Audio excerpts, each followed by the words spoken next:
So here's one sound. Here's the other sound.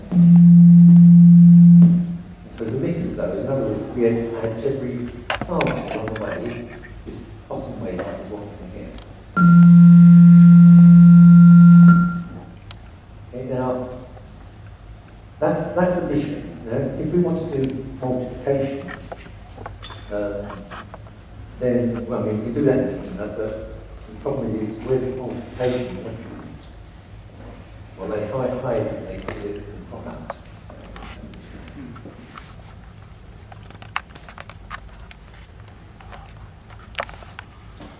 Okay, so you see this has got lots and lots of rubbish all over it. But all it is, see this one little module down here, that's the product. That's doing all the work. And everything else we've got around here is purely just so we can display it, or I can select sources and that sort of thing. But really, basically, is two sound sources, scan into the product module, and get into the output. You know, I need a oscilloscope, so I need to switch them on and off, and that's why you're seeing all the other jump. But that's in effect, this is just one module. Just giving you a sort of description of what the application actually does.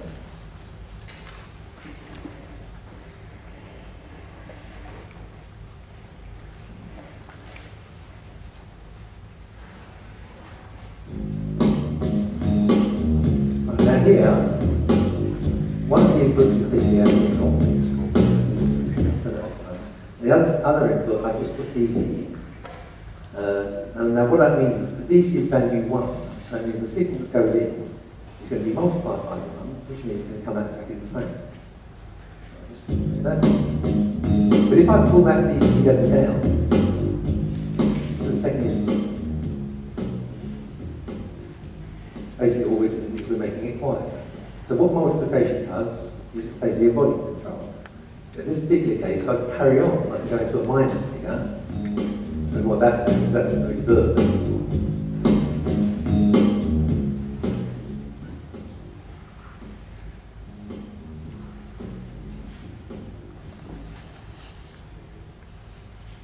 Now if I can actually replace that volume control, if you like, which is doing multiplication, I replace it with an oscillator, but quite a slow oscillator. So you get the classic tremolo effect.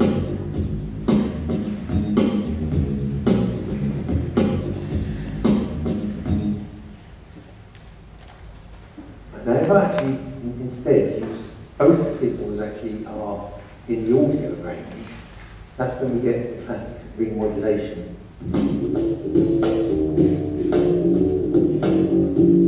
Just like here, this is the first input. This is what we're actually changing the amplitude of it with. And the two multiplied by each other.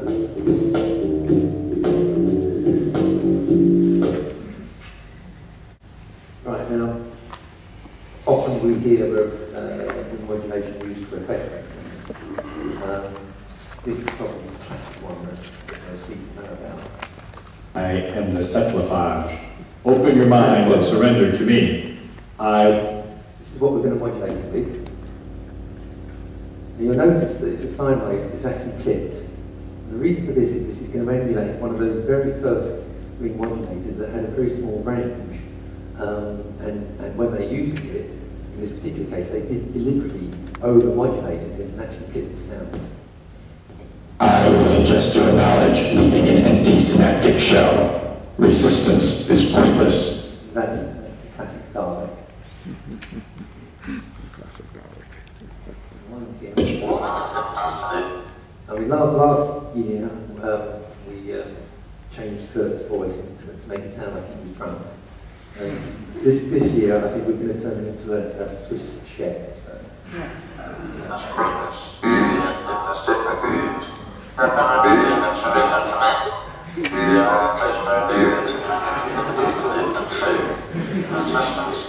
I'll just let you hear what it is. So that's the standard source. Open your mind and surrender. This is all we're doing with modulating with the sine wave, that pitch. Of course, it's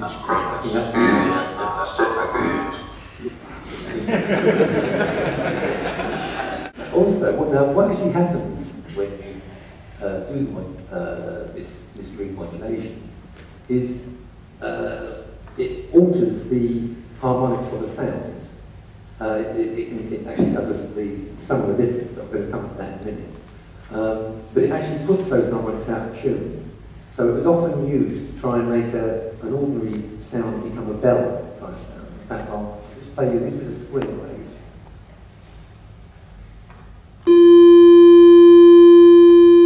Deliberately made it fade away. I'm going to modulate it with this. So the two multiply by each other.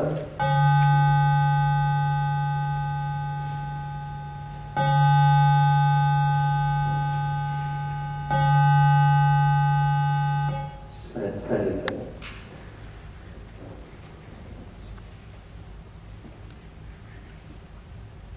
Right, this is where we're going to actually look at what is really happening to the sound when we multiply the two together. And, I mean, we've heard about some difference that a ring modulator does. But what it's actually doing is the sum of the difference of the frequencies. The frequencies involved are sine waves. In other words, if a sound has actually got more than one sine wave in it, then that sine wave is going to make a sum of difference with another sine wave, or with all the sine waves in one leg. They're going to give the sum of difference to all the sine waves in the other leg. In other words, they would say 3 here and 4 here. Then the first one would give sum of difference of that one, that one, that one, that one, that one. Then you have the sum of difference of these 4, and some of these are these 4, so you end up with about 30, I think, is the, oh no, sorry, it's all calculated here, it's 24. So if I now put in a square wave, which is actually got a lot of harmonics, and then see what happens if I multiply that by, say, a triangular wave, which has also got lots of harmonics, and start to move the frequencies around, then what you'll hear is you'll hear these frequencies going up and down, the sum of difference, going in all different directions. Sort of randomly out all over the place. But we'll give that a try.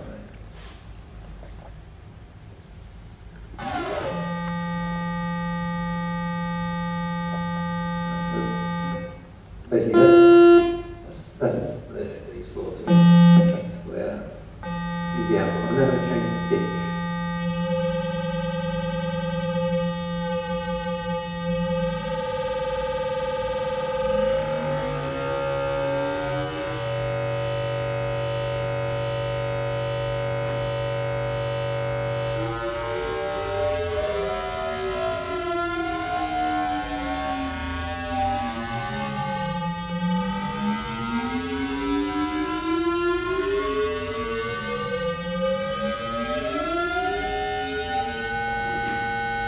You can hear the harmonics that which are multiplying, going in all different directions and crossing each other over.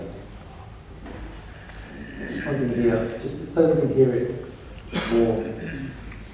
more simpler way. Now, if we just have one sine wave on one side, one sine wave on the other, what we're going to get is 2 sine waves in the output, but those 2 sine waves are not going to be the sine waves that we started with. So, in this particular case, the sine waves are actually 2 octaves apart. So here's the first one, the second one, the 2 together. I don't know if you notice that actually, by sheer fluke, forms a triad. I'll add the original ones back in again.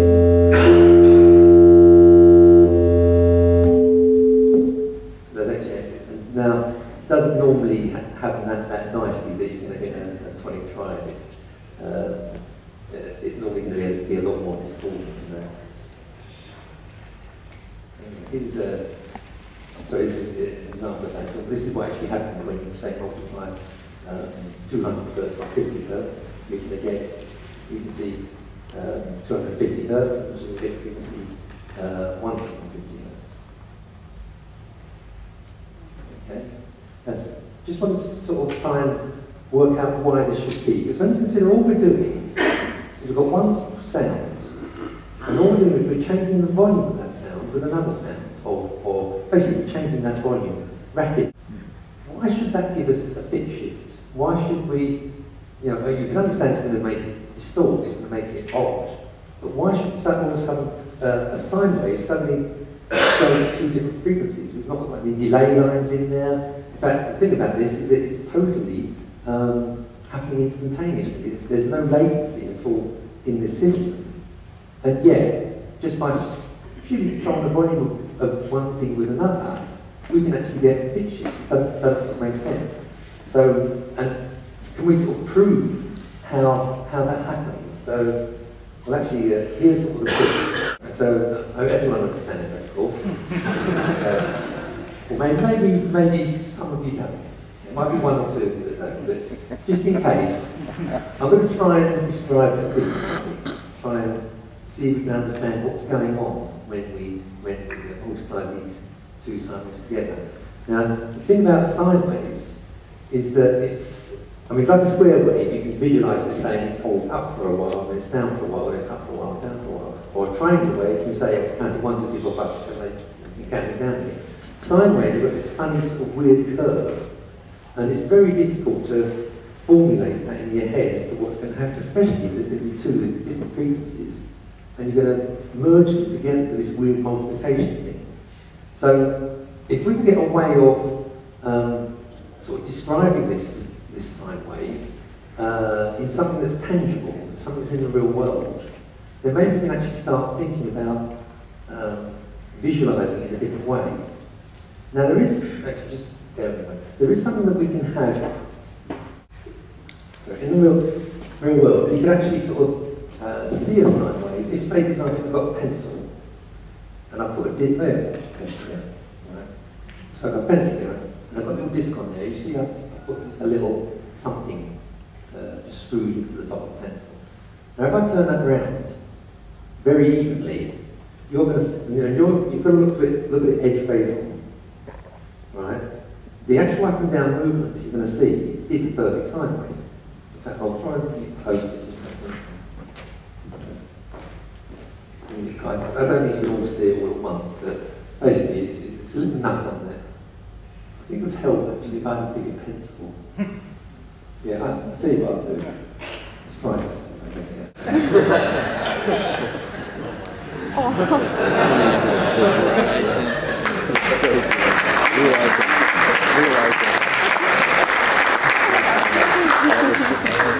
Can you see it? Yeah. Alright, we'll start off with just... Alright, you can see the light there. Now I'm going to try and turn... Actually, it's not balanced, so I've some counter. I'm going to try and turn this evenly. Now, obviously, only the people in line there will see it at the moment. But just look at the up and down movement, and you should see it actually moving. You see it gets slower at the top and slower at the bottom, but quite fast in the middle. So you're actually seeing a sine wave movement. I'm going to make you guys see it. Okay. You get the idea. Now, actually, what I need to do is I'm going to need help from my assistant. Actually.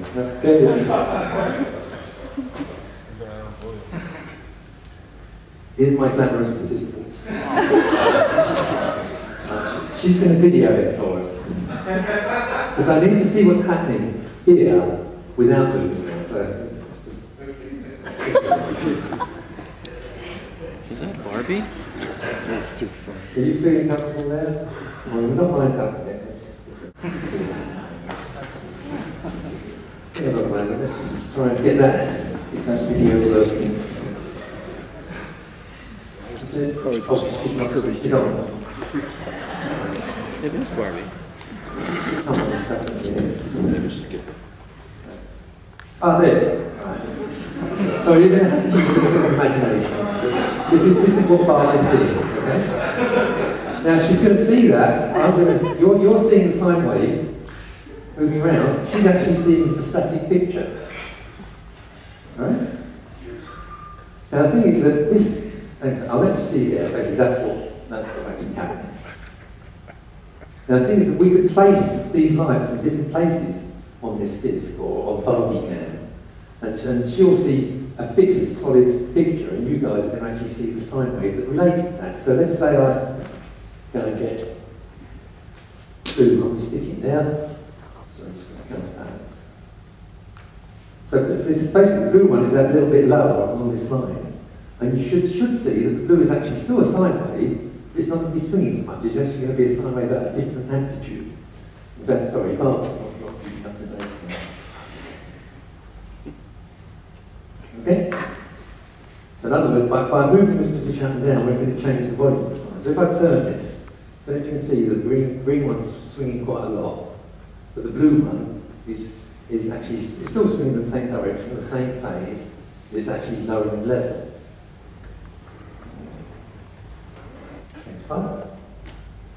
Now also what you can do in here is you can actually, by the way, this barbican, you'll find mathematicians might sort of call this the Z plane. But you've got to explain to them, no, it's not the Z plane, it's barbican.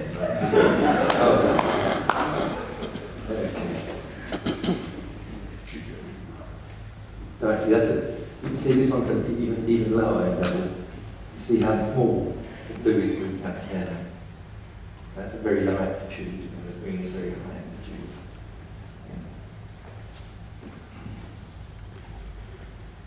Right, now we can also, if we put it on the other side, I'll show you one thing again. So we put the fellow on the other side, and compare it to the green, and you'll still get a sine wave, but this time you're going to get the reverse. It's going to be an antiphase. So anything below that line means we're in negative sine waves.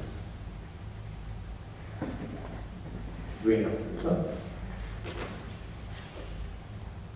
Now what happens, we can actually represent what would happen if we was mixing sine waves together. So we actually had say 2 sine waves. We want to know what would be the result of mixing those 2 sine waves together.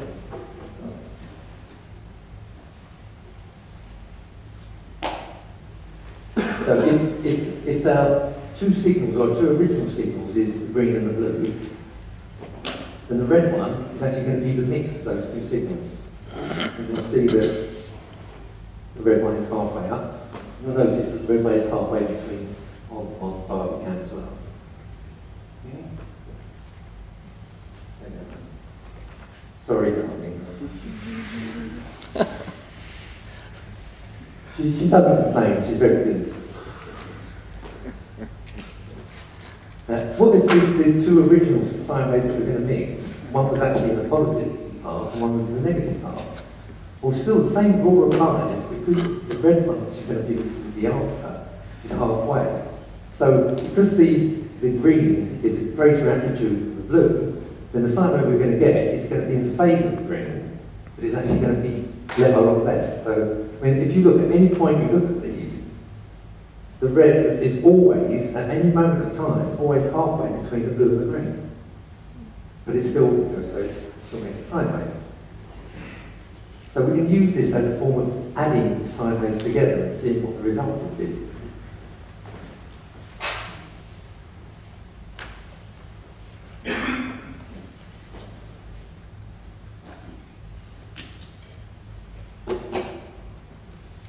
Now imagine that we put the sine wave, put this light on the side.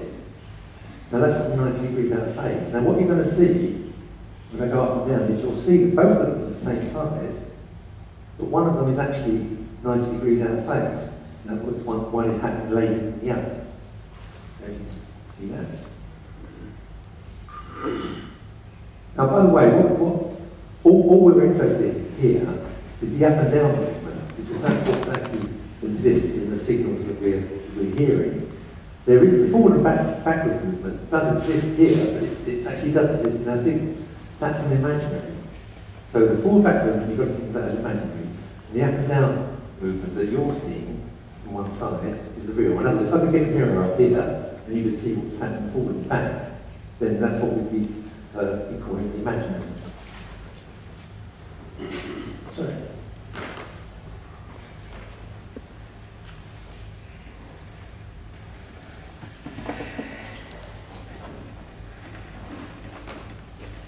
Now what we can also do is that we can average these 2 waveforms, this 90 degrees out of phase, with another method of mixing. So but it works by the same principle. So what you're seeing, what barbican's showing, is that now you're going to see the green is a normal phase, the blue is going to be 90 degrees out of phase, but just by mixing those two together, we're going to end up with a 45 degree out of phase sine wave. So this red line, you'll see, it's still a sine wave, and at every moment of time, there's always halfway between the other two, but it's actually going to be, the sine wave will actually be delayed by 45 degrees. Now the sine wave is the only way we can do this with, where you can actually add two different phases of the same signal, and it ends up where you end up with the same type of waveform. In other words, you try with square waves, you won't end up with a square wave. You try with triangular waves, you end up with very confused. Only sine waves can be added together to actually make it yet another sine wave in a different phase. Okay. Right, now let's imagine, you're going to have to imagine, because I couldn't afford any more equipment here. Just imagine that these things are actually moving. Imagine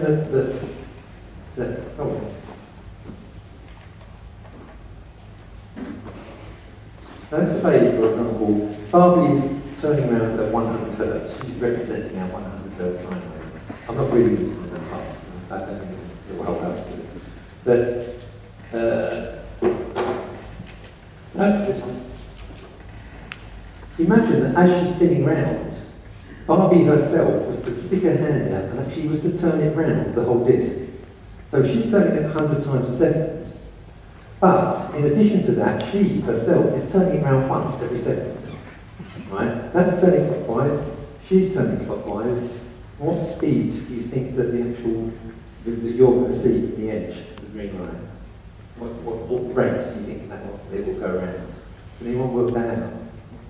So in other words, so this is turning around 100 times a second, but in addition, she's actually turning it around an extra 1 time per second. 101, yeah. When you multiply the time, then you add the frequency. That's right, yeah. Well, basically all I'm saying is that if it's going around 100 times a second, and in addition, she's turning it once a second as well, it's going to be 101 times a second. Right? So what if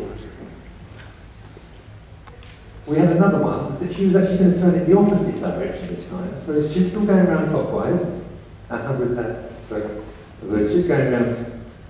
Imagine, you've got to imagine I'm her now. I'm actually spinning around 100 times a second, right?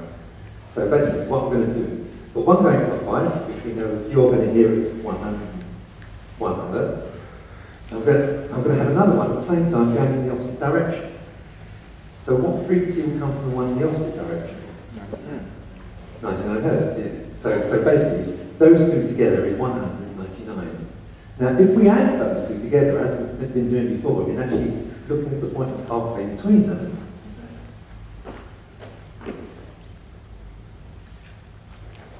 Our answer is going to be just one going up and down the middle. Because these two, if you look at the halfway point between them all the time, when we get to the bottom, basically what's happening, you're seeing the halfway point between these two. And it just so happens that we're going to have just one sine wave. Right? And it will be the result. Now, as we know, one sine or anything that's going up and down in the middle is exactly the same as turning the volume up and down. So in other words, if we turn the volume up and down using a 1 Hertz sine wave, we're going to get the equivalent of a 101 Hertz and a 99 Hertz mixed together. Right, I don't know if does that actually make sense? Try to, might need a little bit of thinking about, but okay. Sorry, Debbie.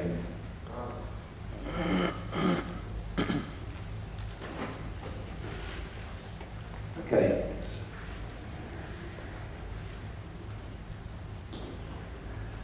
Right, now let's imagine, right, so we're now going to remodulation.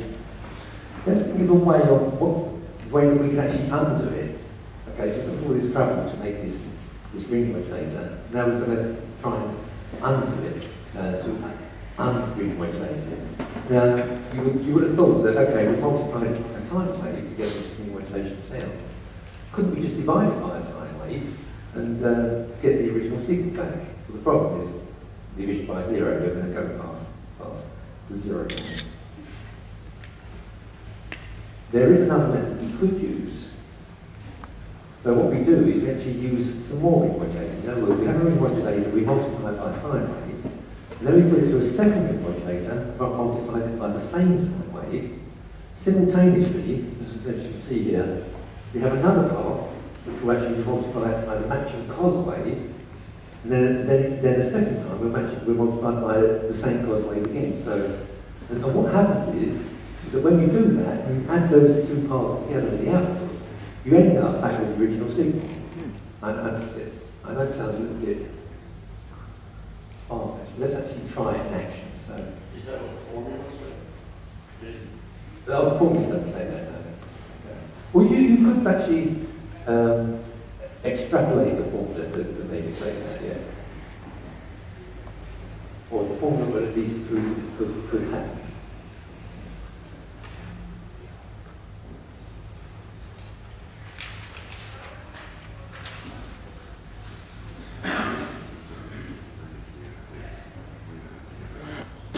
Right, so I'm just going to show you this. Once again, most of the sound is all to do with us switching sound to displaying it. This here in the middle is what we're interested in. That's our sound source. We're going through a multiplier that's actually being multiplied by a sine wave. Then we're going to go through the multiplier again, which is multiplied by the same sine wave. Here we've got matching cos wave. So it's going through another multiplier here, which is being multiplied by cos, another multiplier here being multiplied by cos. Then we mix the two together at the end. And hopefully we should get the original signal back. So let's see what happens. You can see here we've got the sine and cos waves that we're multiplying with. This is the input. Right. This is where we're going to multiply by one modulator or by one sine wave. They multiply by the same thing again. Don't you notice that here there's hardly any of the original, but here you actually hear a little bit of the original coming back. And here we're going to multiply it by a cos wave. And here we're going to multiply by a cos wave again. So this here sounds rubbish. This here sounds rubbish. But if you play the two together, you get the original sound. That's real rubbish, that's real rubbish. Okay, now, maybe we could sort of make some use out of that. So, in other words, so we started off with the sound, we've gone through this thing in the middle, and then we got back to the original sound. What if we was to actually put something in the middle? Or at least we had to have two copies of it, because there's two parts. Sorry, I just want to show here that it doesn't matter what I do with it, but I'm going to change the frequency.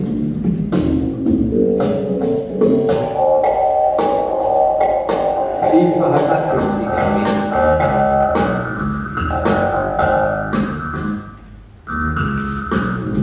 once I put them together, we're back to clear. So here I can change this frequency around, and it's still clean, no matter what I do. I can put all different frequencies to be in and out of this. So as I say, what we're going to do is we're going to try and put something in the middle. Just say a standard effect. Now what we're going to put in there in this particular case is one of the simplest low-pass filters you can get. It's basically a single delay, a single sample delay with feedback, which and actually because I had some of the original signal, it's actually a zero latency filter. It's a zero latency low-pass filter. So it means that if that's zero latency and all these four ring modulators all got zero latency, then the result will get the output will also be zero latency. Basically, it's the same sort of thing. I've just added in here those delays, single sample delays.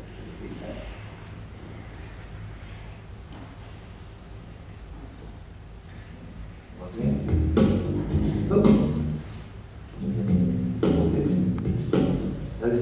Going through the low pass ring modulator.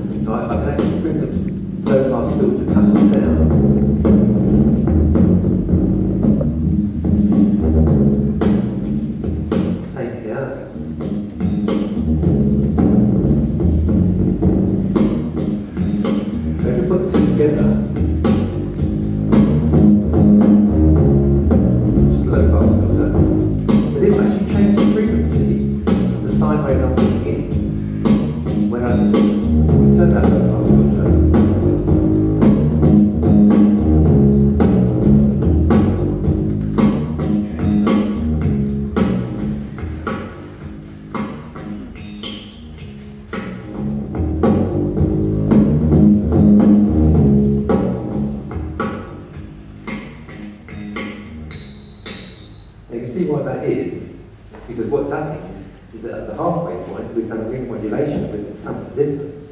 We've filtered some of the difference, but then we actually put it back in. So the low pass filter that's actually only dealing with the frequency of the bottom is actually going to equate to a band pass filter. And the value of the band pass filter will be determined by the actual frequency of the sine wave we're putting in. So it's very odd that you can actually change the frequency of a filter by injecting an oscillator into it. It's not normally how filters are done. We don't normally just inject sine waves into this conglomerate stuff. I'm just going to try another way. We're going to get a frame show.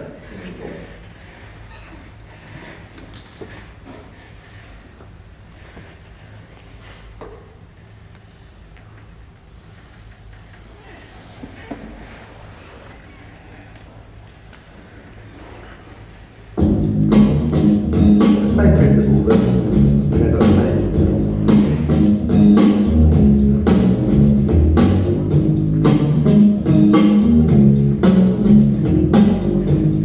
Now, the thing about same is it makes a current filter.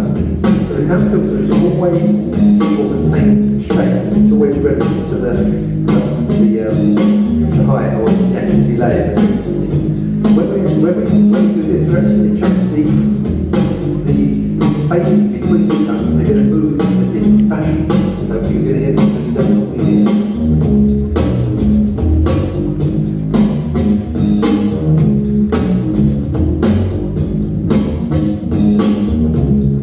Make it a bit more dominant, actually.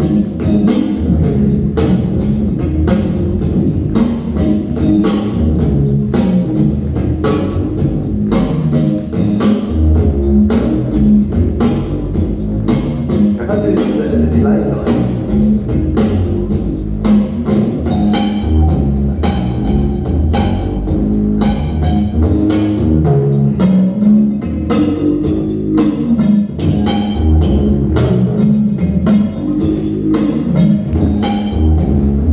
so that's not like the standard moving up and down. I just look at that's what it normally sounds like. You just change the amount of delay. Also, if I turn it into a delay line, so not a delay line. So this is a single delay line with feedback. Now if I change the pitch,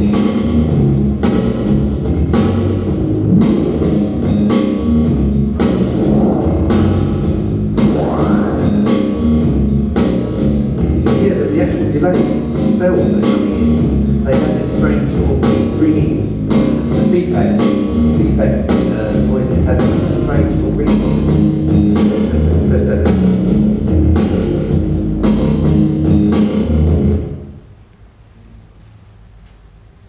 Okay, I don't know if you remember when we was up on the pencil, I was talking about the fact we've got real signals that we're seeing them down the movement. But there's this imaginary forward and backward movement that is actually not part of our waveform. Now, what we can do is we could actually get something that could make this forward and back movement from our signal. In other words, we could, if we have a module that could take all of the sine waves that are in our signal, shift them all by 90 degrees, and yet maintain unity gain. I mean, everyone, maybe people know that differentiator and integrator will shift all by 90 degrees, but you won't have unity gain across the spectrum. Right?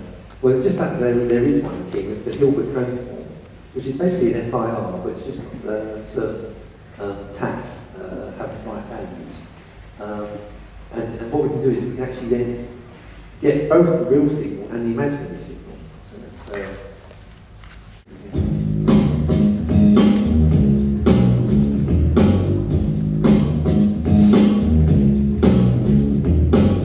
now once you've got the real and the imaginary, I can cross phase between them and actually change the phase.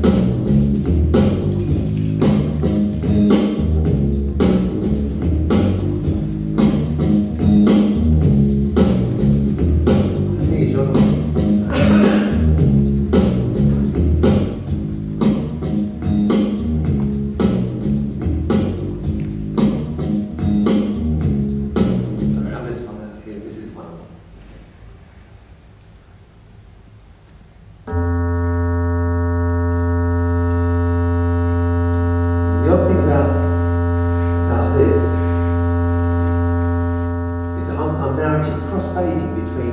square wave and a 90 degrees phase shifted version of the square wave, and yet it's going to, the waveform is entirely different, but it sounds the same.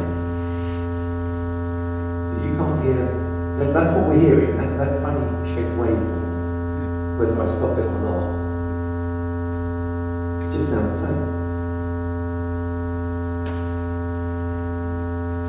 Now what I can do though, if I do start changing the phase, the way I'm changing the phase is just by, as you see these two arrows, it's cross-fading the real and the imaginary, and it's actually making the phase rotate by 90 degrees, 60 degrees, and all the way around. Now I can speed up that, I'm sure.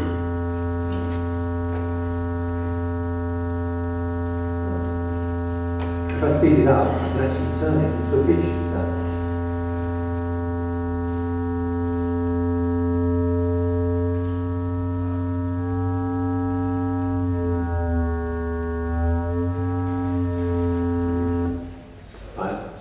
Sorry, is that too?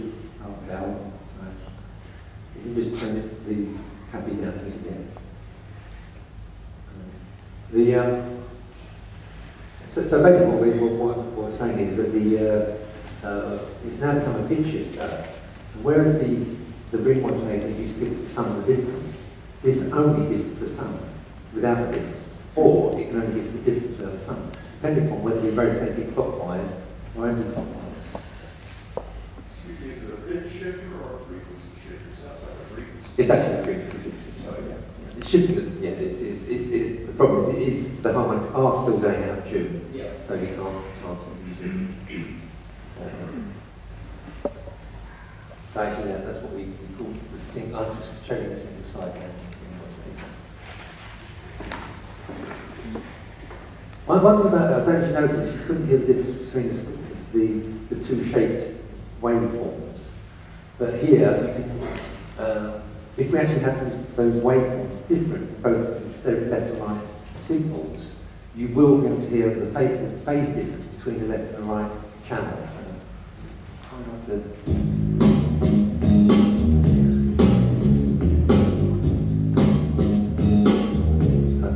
You can probably hear it, but what's actually happening is the phase of one leg is going in and out.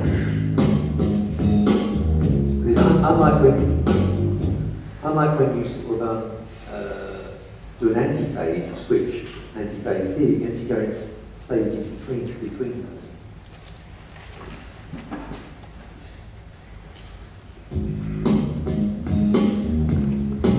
So here is what I'm going to do, is I'm going to show you. This is what's happening with the noise.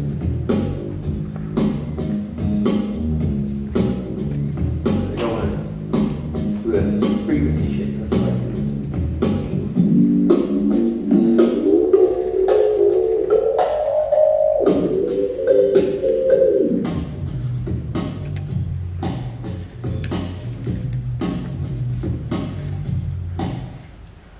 Right, now we've got a ring modulator that is just giving us even some odd difference. And if we want to do the same tricks before by undoing what we did in the first place, we don't need two paths, because we can have one which does a sum only, goes through our effect, then another one does the difference only. So here, I'm using something like the cross filter.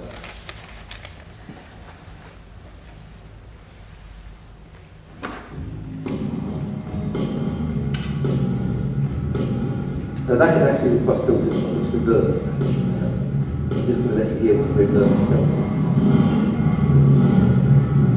And now I'm going to shift that frequency.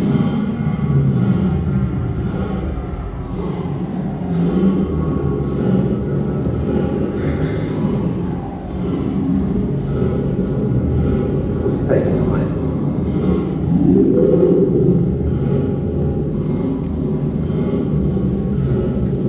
Now the advantage with this is what you're in effect doing is, because the signal is coming in, it's the same frequency as the signal that's coming out, what you're effectively doing is changing the frequency of the response.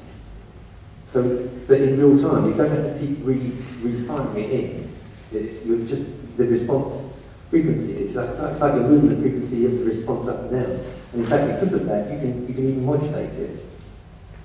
So we can actually make that frequency shifter, can you modulate it?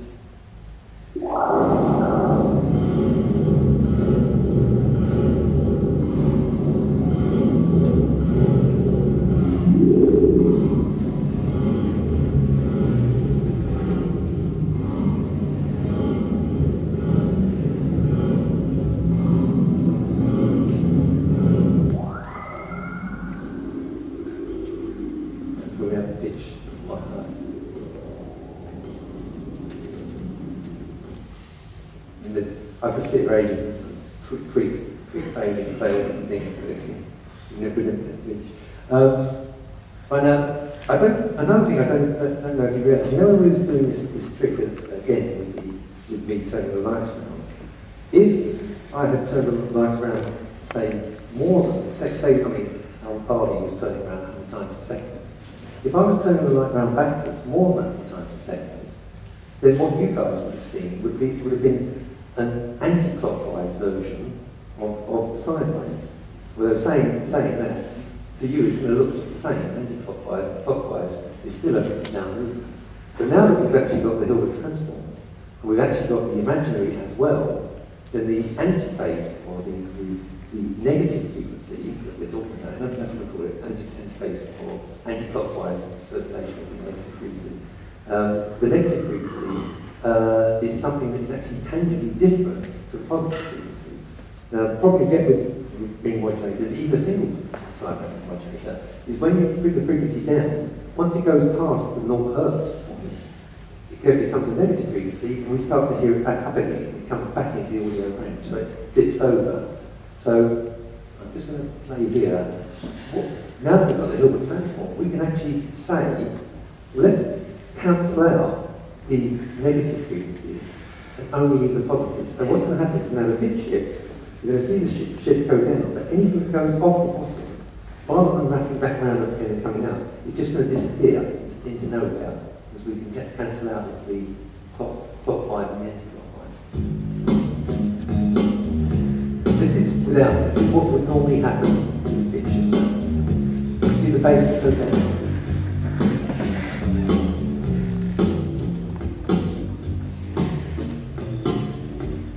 Goes down to D, C, starts to come back up again. And that's the bass, that funny noise of the bass. Now I'm going to kill the negative frequency.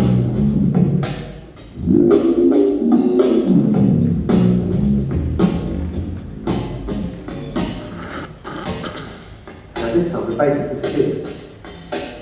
You're hearing the drums. You're hearing the bass drum, but if I go a little bit further, it's all coming down, it's all keeping everything in the audio spectrum.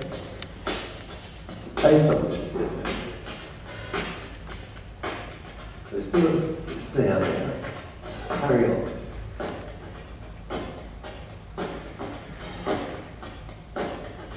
So the snare's almost disappeared. Now I've just got the hi-hat.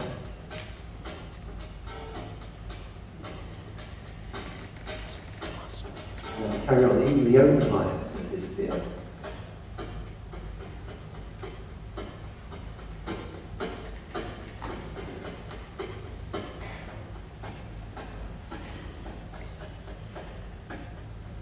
Now we could do the reverse, but we had only the negative frequencies. I'm just going to put that back to the starting place.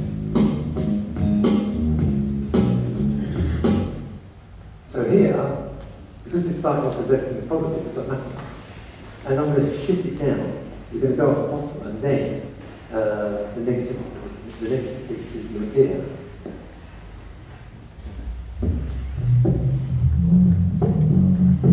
They're coming up upside down. So.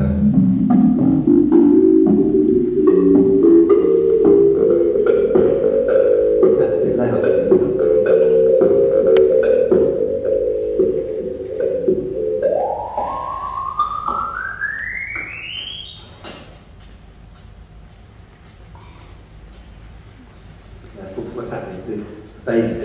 Everything's been thrown up the top.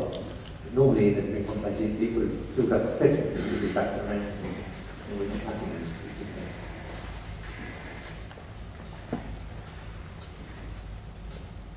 By the way, what time am I playing to? Wait, is anyone know? I'll pass that. The rest of the night. The rest of the night, okay. Feels that way. Yeah. I wonder if you could just quickly on that last, you know the sound down here? Oh, sorry. The concept, I'm just kind of curious. Okay, yes, actually there is some little tweaky bit in there that I want to show you. What I'm doing is, starting off here, that is actually, I know it's the wrong icon, it's actually the Hilbert transform. This is the one that I used to use, and my one I made in the first place, before it was put in a proper module.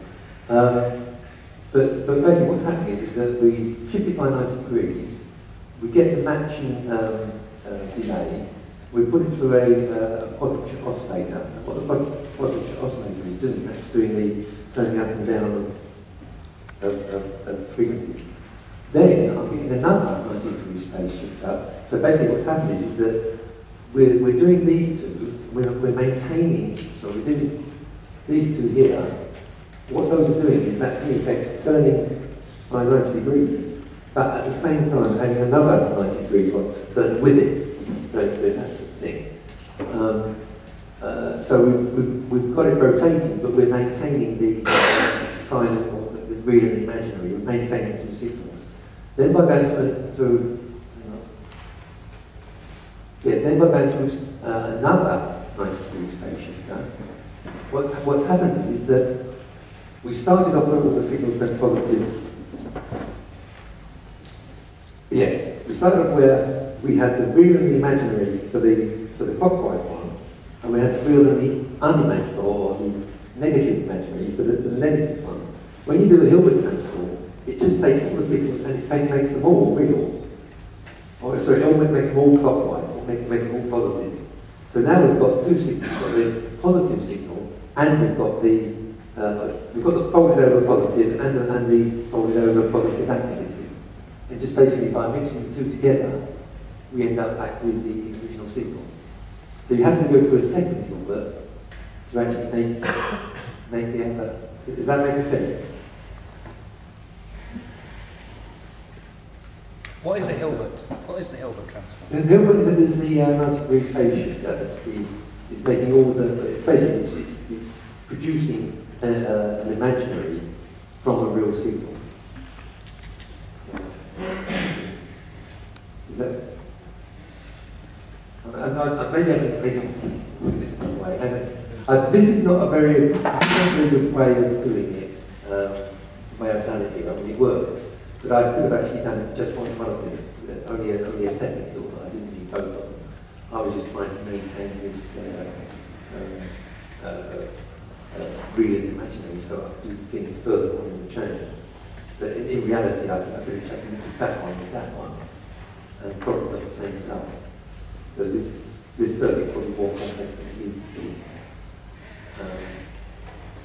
As I say, I'll go over that afterwards if you want. I can sort of sketch it out and you can see exactly what's happening. Okay?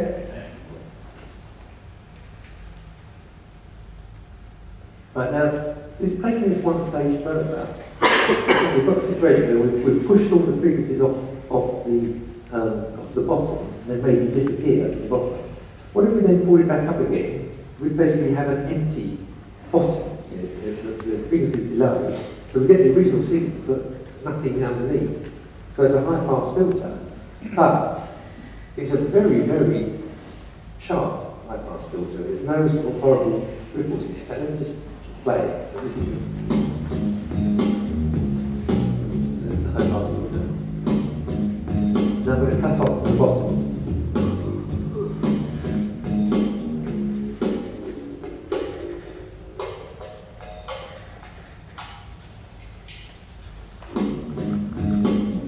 Sort of prove it. I'll do it with a tone.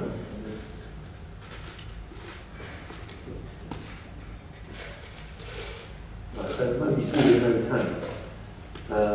There is tone, but the output there's no tone because this is the filter has cut it out completely. I'm just going to bring the frequency of this tone up. You can see, as we get to the crossover frequency, comes in, and we're there. Just pull the output. So you can see it. But as we get to see how even the signal is maintaining a high, so it gets past the cut-off, and pretty quickly it goes down to absolutely nothing.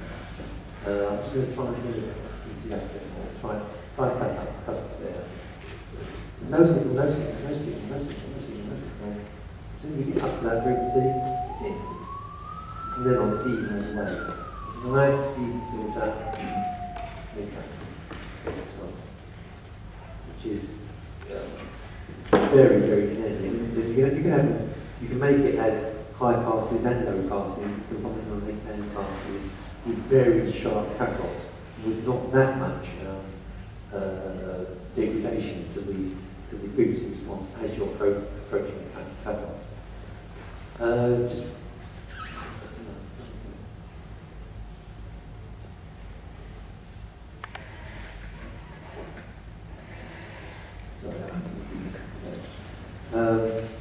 one other thing is that I don't know if you remember years gone by, you used to have a thing called the phaser. The way that works, that was by having lots of all-pass filters, which would, each one would shift the frequencies by somewhere between 0 and 90 degrees. But you had a cascade of them, so that combined it would shift it in much further amounts. And so you ended up where it would be somewhere between 0 and 1000 degrees, because it's all the way down the circuit. Now you add that with the original signal, and what would happen is as you changed the center frequency of the filter, so you would get phasing. That's how phasing is made. Well, what I'm thinking is, instead of adding it to the original signal, we add it to a signal whose phase is changing slowly, 90, 180, going around in a circle. So what's going to happen then, I believe, is that the cone filter is going to start rising, because it's now in a different phase. It's going to continue rising, and then continue rising, and we'll continue rising at infinitum. So this is using the Hilbert transform to rotate the phase, and actually making a rotating phase out of it.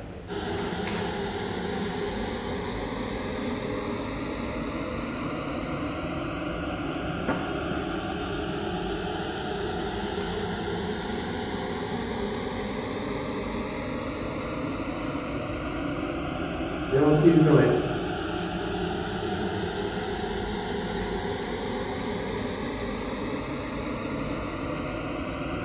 It might go down as well.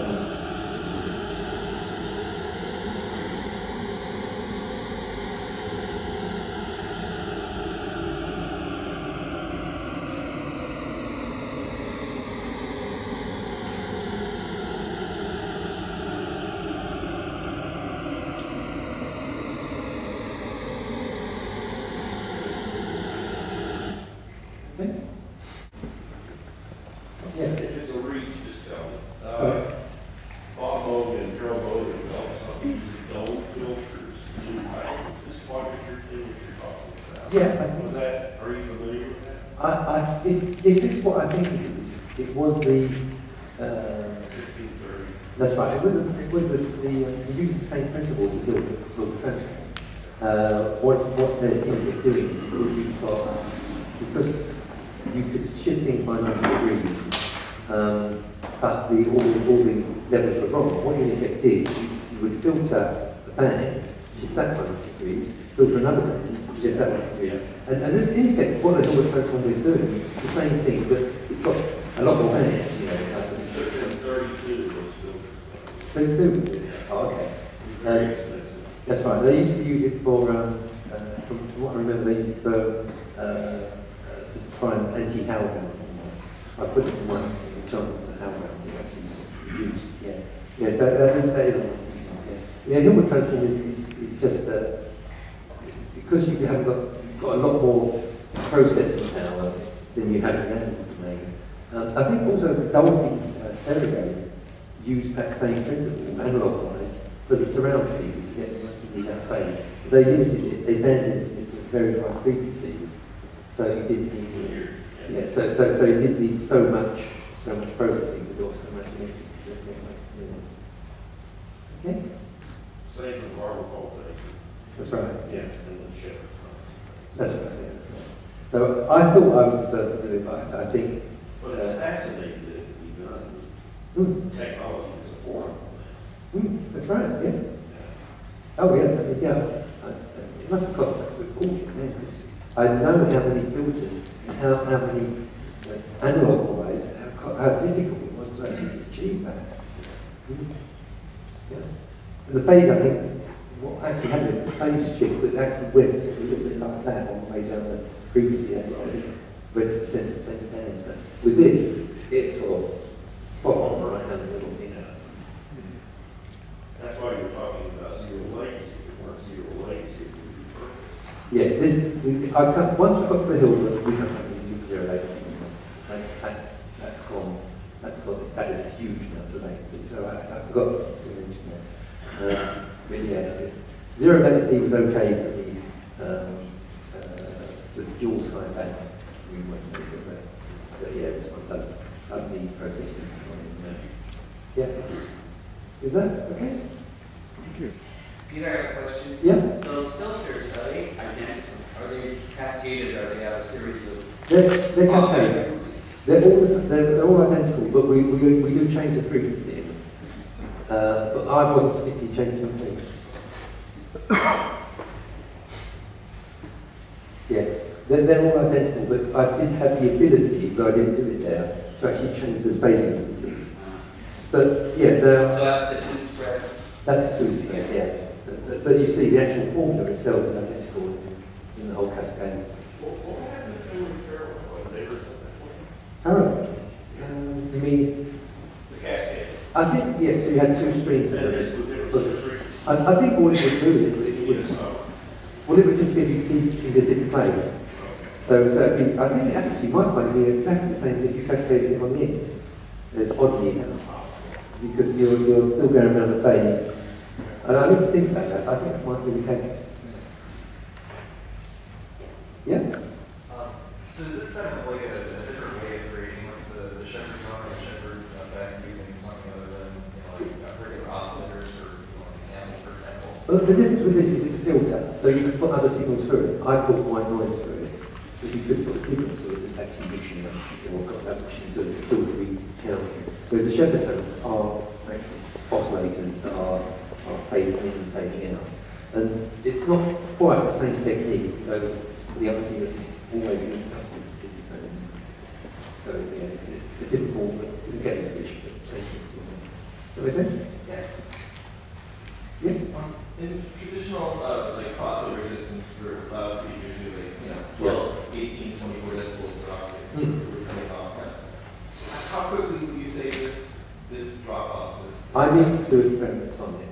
Okay. It's probably, I've conned myself to think it's really great. when we put it in the laboratory, it's probably not going to be that good, but it does look pretty good just by putting something on it. So yeah, I need to look more into that. Am I going over time? Oh shit. Are we? Yeah, I think should we wrap up? Where's Scott? Okay.